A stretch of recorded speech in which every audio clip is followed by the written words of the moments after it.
LinkedIn presents.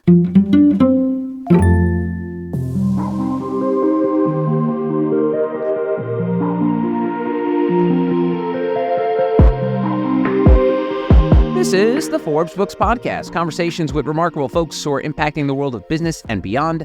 Hola, I'm Joe Pardavila, and my guest today is Leslie Borrell, a startup founder and passionate advocate for reimagining childcare in the 21st century. She has over 2 decades of experience in tech, working for some of the most innovative and influential companies in the world. She's led teams and projects that have delivered cutting-edge solutions for millions of customers across various domains and platforms. But she's not here to talk about her past achievements. She's here to share with us her vision for the future of childcare and how she's making it a reality with her groundbreaking app, Carefully. Carefully is a network of parents that are redefining the traditional care circle model for the digital age. Leslie is the CEO and co-founder of Carefully, and she's here to tell us more about her journey, her challenges, and her insights. Leslie, welcome to the podcast. Hi, thanks for having me, Joe. I'm excited to be here. Yeah, I'm excited to have you on because I stumbled upon your Carefully app sort of accidentally. So full disclosure, I'm a lifelong New Yorker. 3 years ago, relocated to Charleston, South Carolina, built a house down here, live in a subdivision, and I was never a Facebook person. But one of the things you have to do when you join like a new neighborhood, you have to like join the Facebook group to like get information on what's going on in the hood, you know, any kind of celebrations, yard sales, stuff like that. And I started noticing this proliferation of posts of people scrambling for babysitters and for play dates. And I'm like, this is what life has become, that we have to go to Facebook where usually our grandparents are arguing about politics to looking for childcare. So set the scene for me, because obviously Carefully fills in this gap of being able to connect people to help with childcare. So how did you come up with it? Did you see the same problem I was seeing, that like, this is crazy that people are going to Facebook to find help for their kids? Yeah, definitely. And just to back up a little bit, I actually started Carefully back in 2016. That's when the idea sort of came to life for me. And my son was 3 going on 4. And so he was just at the age where he was starting to play more independently. And yeah, I was part of a Facebook group. It's a very large Facebook group in Brooklyn. I live in Greenpoint. And they had started a care circle in a Google Sheet, which was not very effective. And I was in between jobs at the time. So I was trying to find ways to, find play dates for my son. And I didn't have a lot of friends that had kids at the time. So that was sort of how it all came to be. I actually met somebody at the park that he went to school with, and I asked to have a play date. And as a single mom, I was thinking, okay, well, the kid will come over, they'll have a play date, I'll get a little bit of a break while they're playing. Me being naive, I did not realize at the time that the parents come over and you entertain the parents while the kids are playing. So, I'm an introvert, and as an introvert, entertaining other people is not a break. It's great to entertain people, and I do enjoy it at times, but, when you want to break, that's not really it. And so I thought, there has to be a way for parents to not feel obligated to always stay there, because I'm sure that the other parents also have things to do rather than have small talk. And also I think, and so that's sort of really where it came from. I thought, okay, well, there's this Facebook group where people are trying to like organize a care circle in a Google spreadsheet, which is not very effective. First of all, it's like 5,000 people in a Google spreadsheet, not going to work. And then me trying to like get a break and try to figure out how to tell these parents, like, you don't have to stay here with your kid in a nice way. And so my background is in product and software development. So using my skills, that's sort of how the idea came to fruition. And I ended up getting another job. I was in between jobs. I got another job. It sort of went on the shelf for a bit, but I never really gave up on it. And so fast forward 3 years, it was beginning of 2020. I really was had gone through this cycles at work. I worked in tech, as I said. I was VP of engineering. I was burned out. Had a lot of your typical experiences as a woman in tech, and just in tech in general, being burned out and not really feeling fulfilled, even though I really loved teams and I loved all of those things, but the corporate environment wasn't really doing it for me. So I didn't want to do that, but I decided to focus on Carefully. And it was really to solve my problem. How do I find a break, give my son some play dates?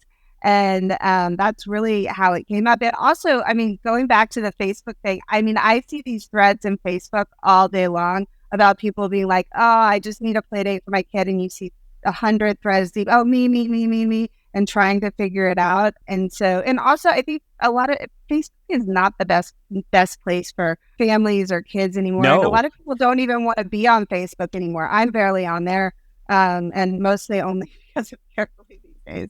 But yeah, so that's sort of how it really started. But now my son is 11. He mostly organizes his own play dates at this stage, but it's really evolved a lot since then. And as the childcare crisis has evolved and my understanding of the challenges that we're facing, I think that it's really moved in a direction to focus on how do we help the people that need it the most. And not just me solving my own personal problem of finding play dates for my kid, but how do we help people find affordable, accessible, inclusive options for childcare and also connect with their community? Because just like you said, you were moving to Charleston, South Carolina, and you didn't have a community, especially coming out of the pandemic. I think people have moved, they've relocated, they've lost their community. And also just in the world that we're in today, people have lost touch with their community, where you have this loneliness epidemic that we've heard about. And it's because we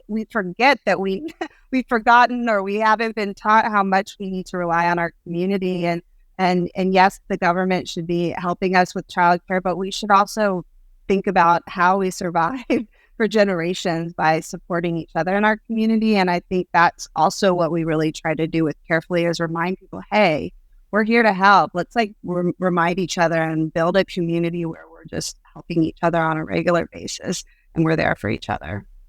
And I want to get into how the Carefully app works, but I want to step back a little bit and talk about your experience of, like you said, working in the tech industry and then transitioning from being, part of a team, being part of a corporation, major companies like Etsy, Travelocity, to then becoming your own entrepreneur. And I always love to ask about the entrepreneurial spirit question, because, this is a Forbes Books podcast, talk about entrepreneurship. Was that always in you, that you would be out on your own and start your own company, and then it was just sort of like being caged in because you were in this world of tech where you were just trying to fight and claw your way up through the corporate ladder? Or was this something that just sprung upon because of the need you saw? Like, I like to call it the entrepreneur's conundrum: find a problem, fix a problem. How did it evolve for you? To be honest, I never saw myself as an entrepreneur. Like, I was very happy getting a paycheck every 2 weeks. That was sort of what I always thought about when I saw people starting their own companies. I know it's really challenging to start a company from the ground up. I like the security, even though I worked at startups that weren't that secure. I like the security of having a paycheck every 2 weeks and not having all of the problems of a startup. But I think through the years, like I said, I went through this kind of what I call a cycle of insanity, of expecting a different outcome, doing the same thing and expecting a different outcome, where I went into companies and, built teams and built products and was very optimistic about things, but was oftentimes disheartened about the status quo of corporate America, right? And wasn't really able to achieve what I wanted to, I think, because of I would say the patriarchy, because of the different things. It was stressful and different things that weren't really like giving me what I needed in my life. And I realized that I was never going to get there, right?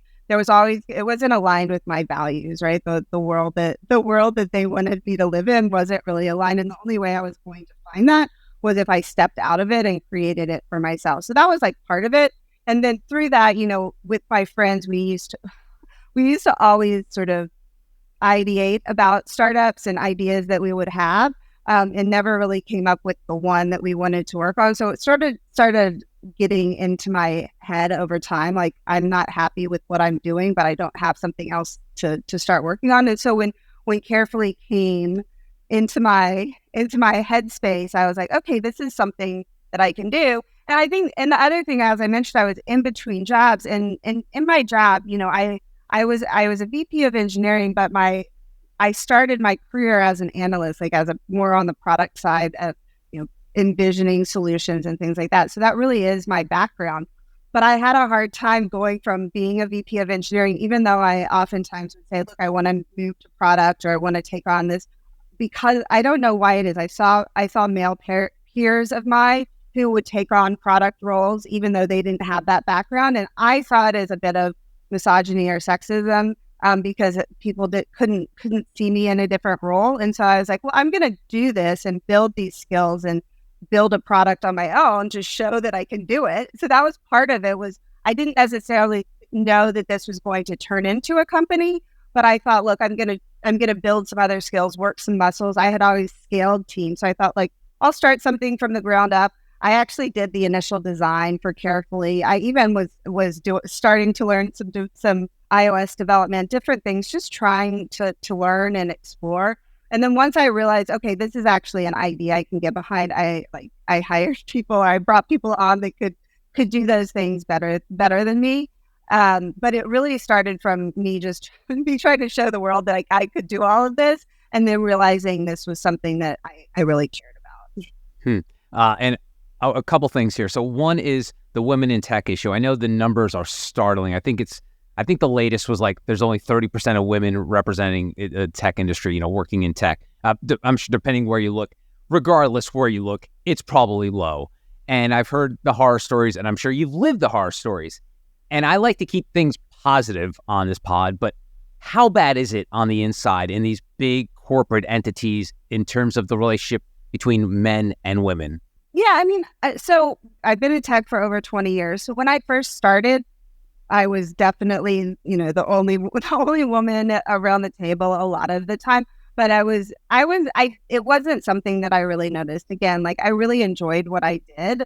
It wasn't until I got into the leadership roles that I felt it more. And it was more in hindsight that I realized how much I experienced. And there were a series of events that I won't get into where it sort of, I had this realization like, oh, wow, these are all the things that had happened in my career that were actually, a result of me being a woman more than just people giving me feedback. It was more about people giving me feedback because I was a woman and the way that I talked or the way that I act. But it was, it's very nuanced how people perceive you as a woman when you're the only person in that role. If you're a VP of engineering, you don't have as many people to compare you to say, oh, they're treating you differently. And so it took me a long time to realize it, but it also, I think it broke my spirit a lot. And so for me, getting out of that, I've also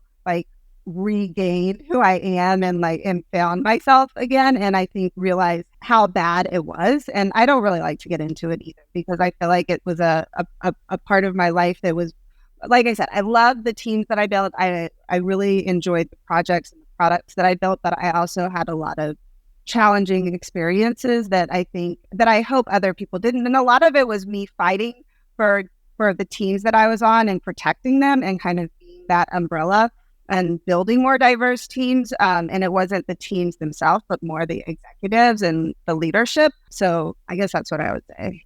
And it sounds like during your career in tech, you became a sort of a jack of all trades and did a lot of things to hone different skills. How important has that been to you being now a CEO of a company? I can imagine just the experience of you knowing what every person's role is and knowing what that job is essentially, not maybe the brass tacks of it, but literally the role in general. How important has that been in terms of your growth as a CEO? I would say it was helpful, but also as a CEO, I've been able to do a lot more and learn a lot more. I think what it taught me was how to learn and how to figure anything out. So now I'm able to manage the software development without too much trouble and focus on the things that I don't know as well, which is business development, which is the community management, which is, all the other pieces that I actually wasn't exposed to. And I mean, so the sales and the business development is the biggest piece. I really stayed far away from sales. I would have never considered myself a salesperson. And I really avoided it for a long time with Carefully. And I've been pleasantly surprised with my ability to understand how to embrace it in a way that feels authentic and genuine for me. And so I think that that's been just being able to learn new things is the skill that it teaches me. But there's a lot of things that when you're in engineering, it's so all encompassing that you don't do that you realize you don't do. So being a CEO, I've actually enjoyed learning the things that I didn't have the opportunity to do working in tech for so long. That's awesome. And it's funny when you see the gravestones of companies that failed. A lot of the time is because these entrepreneurs are failing on the business side. Like they have this incredible vision and they have this incredible idea, but at the end of the day, as you've come to find out as being a CEO, it's all these other things that you never thought about would be important, but are. How important has it been to surround yourself with people to sort of fill in those gaps, like the things you say you're learning on the fly? How important was it to develop this team around you to help step in where it's an area that was maybe not your strongest suit? Oh yeah, I mean that's critical, and I think I would add on top of that, being bootstrapped and not having a lot of resources. It's about also finding those advisors and those people that are willing to kind of surround you and give you advice that aren't necessarily staff. And those are the people I have, a team of people that I consider advisors for Carefully that are across, community and early childhood and finance and all these that I could never afford to hire, right? But that are very passionate about our mission and care about the success of Carefully. And I think that those people are super critical for helping drive us in the right direction as well. Cool. So we've got the broad scope of what Carefully is, but let's walk through it. Like, how does it work? How does it help folks? I'm assuming you go to an app store and download. I know I'm really dumbing things down here, but you get the Carefully app. Walk us through that. Yeah, so I'll just start with the sort of high level. So Carefully is a platform for parents to connect with people they know and trust to exchange childcare for free. And I always like to focus on that for free. It's not a transactional monetary exchange like Care.com or Sitter City. It's sort of like mutual aid for childcare. So you're connecting with people and you're building trusted networks, like a social network, but people that you want to share care with. So you can organize play dates, you can ask people to watch your kids, and you can organize group events as well. It really does work best if you know people in your community to start that network with. So people that your kids go to school with, and it might be your second, third, fourth degree connections, but people that your kids go to school with that you know from like faith-based organizations, church, things like that. After school sports, after school groups, things like that you can kind of bring into this group and start to build. You don't have to know them well. It's just people that your kids are going to get along with, right? And so you want to build groups and build networks around that.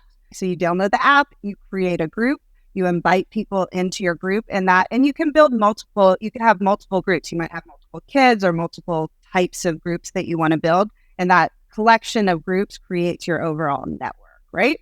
And so once you have your network, you can then set your availability, which tells people this is when I'm able to help out with care. So then when you need help, you go into the app and you enter a search request. So you say, hey, I need help with Joe from 5 to 6 on Friday, and you press search, and we have a map-based search. So it shows you everybody from your network, only people within your network that you've added who are available. And then from those people, you can send them a request. There's a few other ways to kind of search as well. You can send them a direct request and different things, but that's really the core experience. And then we use a system of karma care hours to help people stay in balance. So instead of always feeling like, oh, somebody invited my kid over, I have to return the invitation right away. It's more, that everybody is kind of staying in balance with their karma care hours. So you earn karma care hours when you watch somebody else's kids, and then you use those karma care hours to request help from somebody in your network.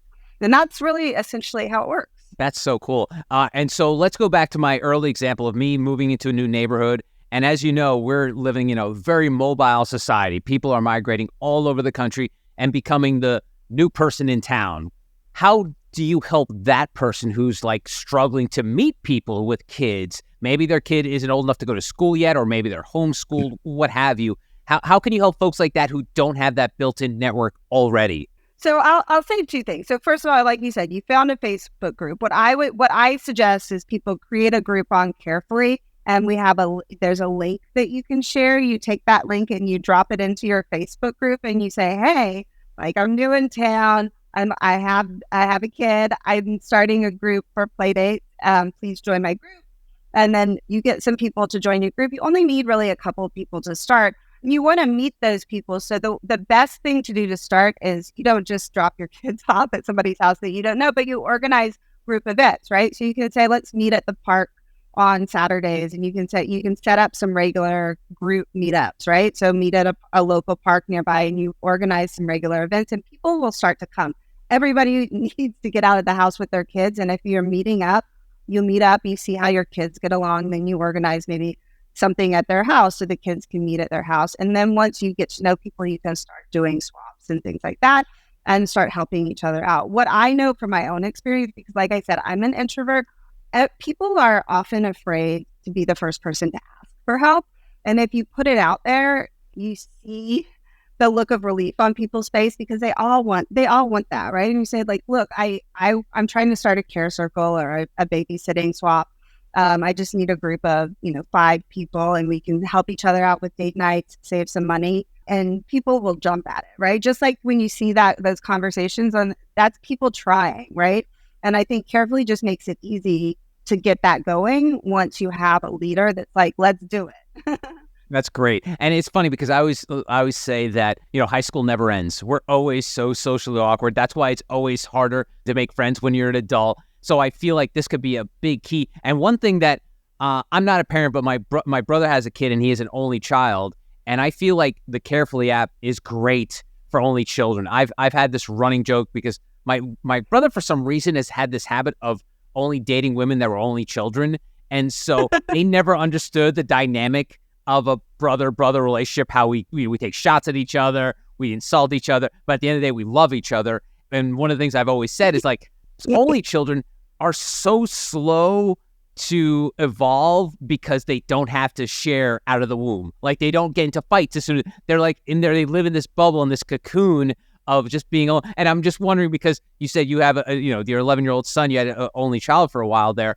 How important could it be for that kind of dynamic where it's like the only kid in the house looking to expand their own network of people that they can hang with and help evolve as humans, as children, and then turn into adults? Oh, 1000%. I mean, that's what I always say. Like my tagline or my origin story in a sentence is, I'm an introverted mom with an extroverted kid. He always needs a play date and I always need a break, because he is like, he needs it. Like he needs those play dates. He was organizing play dates before he even knew what he was doing. He would come home to me and be like, oh, I'm supposed to meet so-and-so at the park. I'm like, do they know that?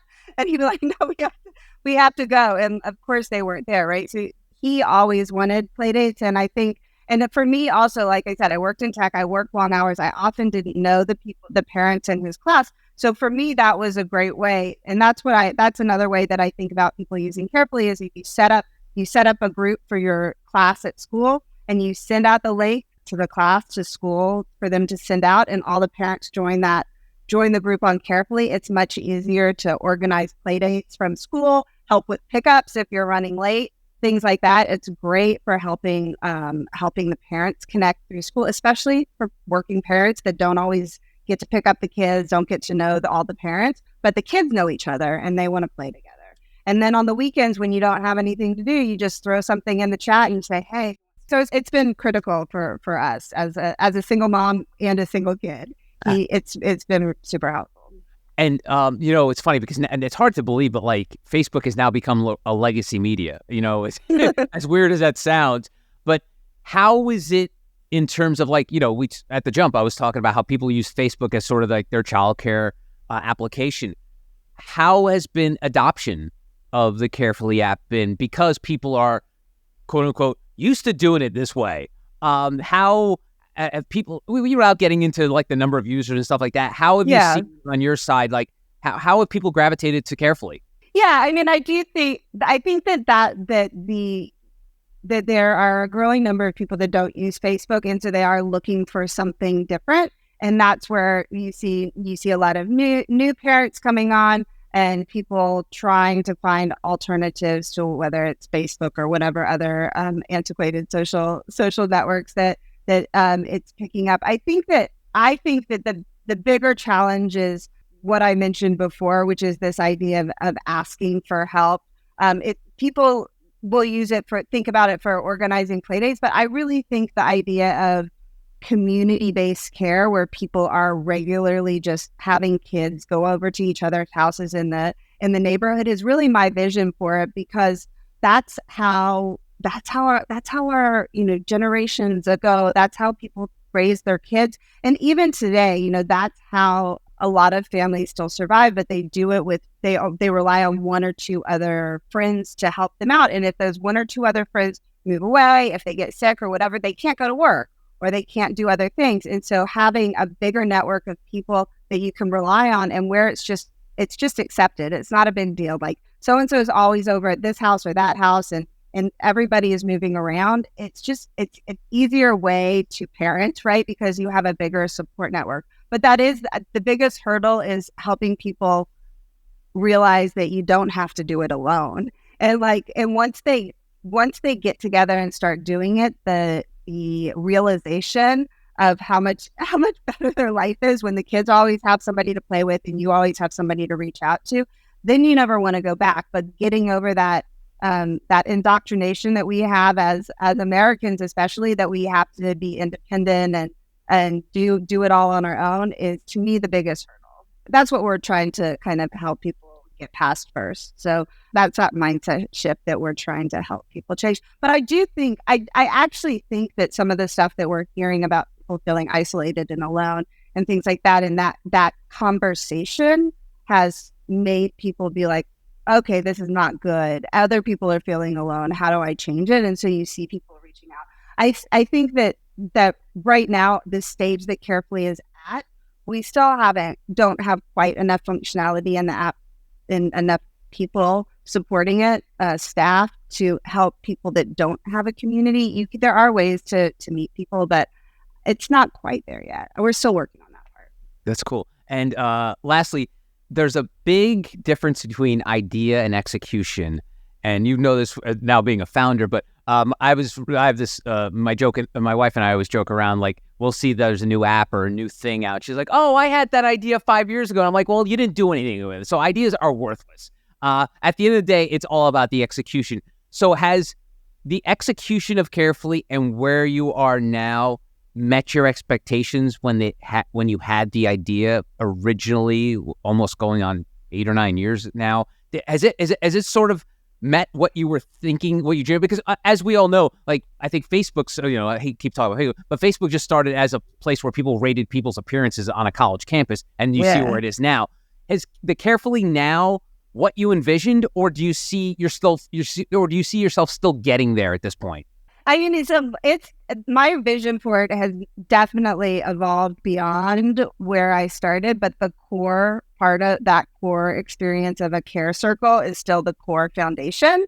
But it's expanded beyond that, and my focus on really prioritizing the needs of the low and middle income families who really need it the most, and also creating this platform for the caring economy that's much broader than that. We're still at this first stage of creating the community, this mutualistic community, but the vision is bigger, and so it takes so much time, and so that's the challenge. Is I want to build that sense of mutualism before we move out too far, because a lot of people are like, why can't I find babysitters over here? I just want to pay for a babysitter. But I really feel like it's important that we create a community that's based on a sense of mutualism before we start moving to other types of care. And so being patient with myself and with the growth of the platform is the biggest challenge. But I think it's way exceeded my expectations of what it would be. And I'm so excited about the potential of what it could be. at this point and where it's going. So yes, I guess. Well, it's funny, speaking to you, Leslie, it's like, I feel like you're really threading that needle because, as you mentioned before, like, it's not a transactional, like, hire a babysitter, and it's not just a community where people just get and chat online, like a Reddit, a Reddit board or something like that. I'm sure you realize what you're doing is you're really walking a really thin line between those two worlds. And I think that's sort of where you're talking about getting to that mutualism, where you combine the two of that transaction and that sort of community. That's the tough part, it seems like, Leslie. Yeah, for sure. Because the idea with the principles of mutualism is you want to solve the problem. You want to solve the problem of childcare, which is helping people find care. But we also want to make sure that we can support the platform through some sort of economic mechanism. And so ultimately, we have to find ways to support it because we want to give back to the communities that we serve. And we want to be able to support ourselves without always having to get grants and different things like that. And that's part of, and I have that plan, I have that vision, but it takes time, and seeing the progress is important to keep me energized. And we do see that progress, but the vision is, what we're solving is important. And the vision is coming to life.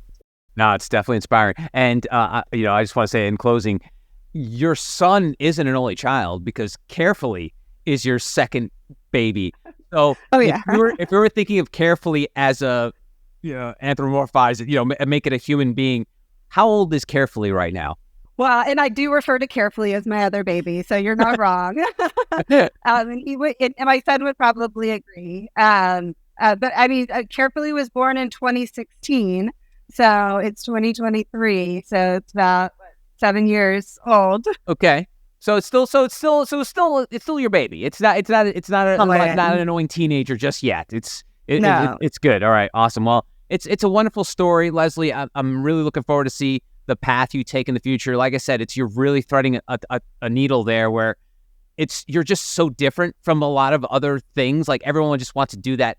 Just here, take my money, or here, just let me take my login. But it's really wonderful how you're building a company that's not just going to help people today, but help people in the future. And so that to me is really exciting about the future of Carefully. So I appreciate you sharing your story, and I wish you the best of luck. Thank you so much. And I appreciate that you recognize all of that. That's really wonderful for me. Thank you. You're welcome. And that'll do it for another episode of the Forbes Books Podcast. Don't forget to hit subscribe. That way you'll get new episodes as soon as they're available. And if you have a spare moment, I would greatly appreciate it if you leave a review, which would help other exceptional entrepreneurs like you discover the show. You can always connect with me on Twitter, LinkedIn, and Instagram at Joe Pardavila. And please do not forget the golden rule and treat others as you want to be treated. Thanks for listening. Until next time, adios.